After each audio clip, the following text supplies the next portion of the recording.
Hello friends, in today's video I'm gonna be walking through how to add stinger to OBS. But before getting started this video, make sure to subscribe 5-minute solution. So launch your OBS and inside of this scene transition section, click on this plus icon and select stinger and enter the stinger name and click on OK.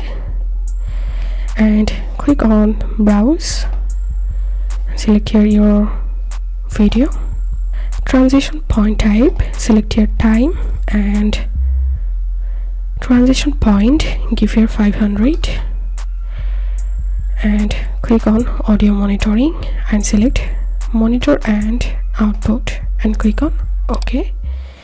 And that's how we can add stinger to OBS. If this video helped you, give a thumbs up and please consider subscribe to 5-minute solution. Thank you for watching.